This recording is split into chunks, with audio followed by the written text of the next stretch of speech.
Hi, I'm Sam Smyth, and this is a 1976 Triumph TR6 we're working on.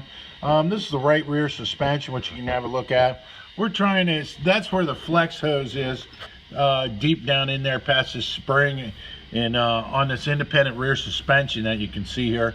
That was great about the TR6s. They were way ahead of their time. Anyway, you can see we put wheel cylinders on and some adjusters and some brake shoes and pins and hardware. We like to do all that. But anyway, that flex hose we're going in there to replace. It's just not easy, very time consuming. This 76 TR6 was, you can see we've got this flex hose here for the front too. We're just going to do them all at the same time. Makes it easier. We purchased these from Moss. And you can see that, and it's good stuff that Moss has. And we've been using them to when they only had 3 people there, Moss and a couple of helpers. Now I think they've got $800,000 in computer equipment to run that place, and they bought every independent out. But anyway, this 76 TR6 came in a while back and turned into all sorts of stuff. Here, we'll show you here where we started. This was the gearbox, and this gearbox, we took the old one out, and it was completely cannibalized, and whatever it was fixed on it was all just, it was terrible. It wouldn't shift. It wasn't done right.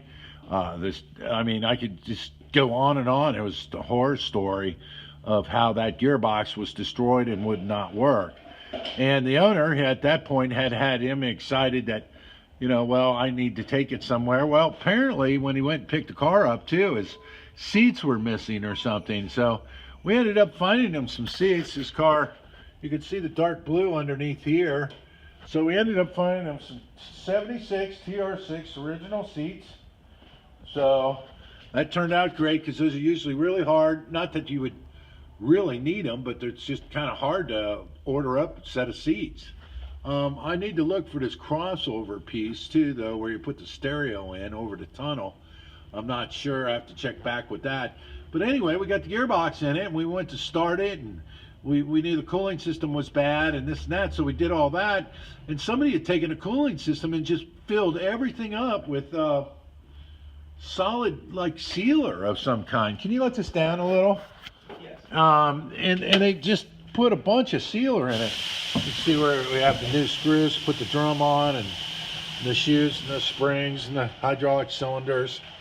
See what's going on there, and just so if you can take it down a little bit more. And also too, this one we found it had a bad set of front hubs, so we were able to get a good use set.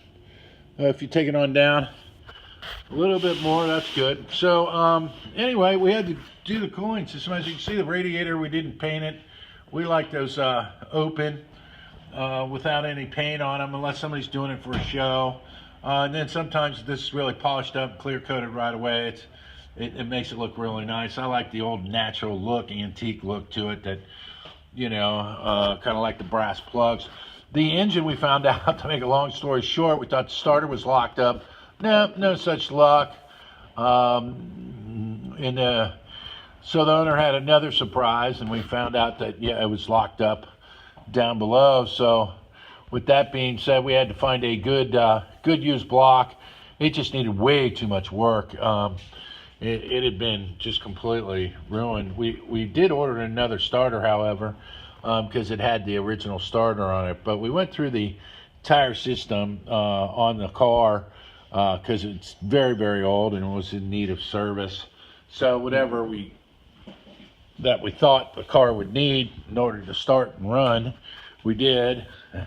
And then we cleaned up all the various parts. So now it's got the new starter, a new style starter on it. And we're going back with the green hoses where it needs to be, and for the heater and everything. The pipe that I was talking about is behind this water pump right here that I'm pointing at, and that runs behind underneath that exhaust manifold, comes up back here to the heater core. So I'm assuming too the heater core is probably shot on this car, but we're going to take it one step at a time. We did do the booster. It was leaking, and the brakes were going to the floor on it. So this 76 is just getting complete restoration, but he wants to do all the mechanics on a car, drive it, make sure it's all perfect that way, get any little missing parts that are missing first, either in the engine compartment or in the interior, in the trunk, and then take it all apart in one big go, and then go after everything, which I think is rather smart. I think doing the mechanics beforehand on these cars is the way to go. I think you know, some body shops they like to do. We've rebuilt these calipers ourselves, so you'll be able to see our type of work. But like I said, this is the 76 TR6. One of the last years, you can see it was blue up here. I believe the owner's going to paint this. He likes, if you look at a 2008 Honda Gullwing GL, they make a red metallic, kind of looks like a candy apple, not quite, with metallic paint. And he loves that color, and I believe that's what he wants to do. He's not really too interested, obviously, at that point of being the exact color for the car, for the year, or anything else. That's what he likes. So we're restoring just about everything on this car. So as you can see, the gearbox is in, and then we'll put the tonneau on it, and we'll put the seats in it, and we'll be all set to go. So it's working out pretty nice. We're very fortunate to get a hold of some seats, in my opinion. But these restorations, they take time. A lot of people think in restorations, oh, that can be done in a week or two. And, you know, depending on whatever the car is, you can do anything on a car, you know, based on its time, based on just what you want done. But when you want things detailed, you want everything addressed and whatnot, you can go from days to weeks to months to years on restoration work, which it's basically, it's the customer picking the amount of time.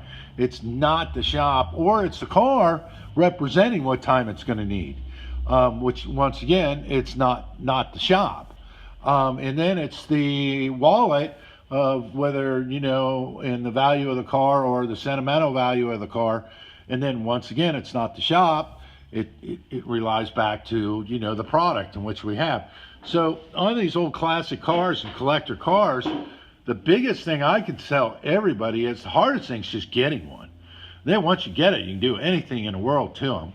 I mean,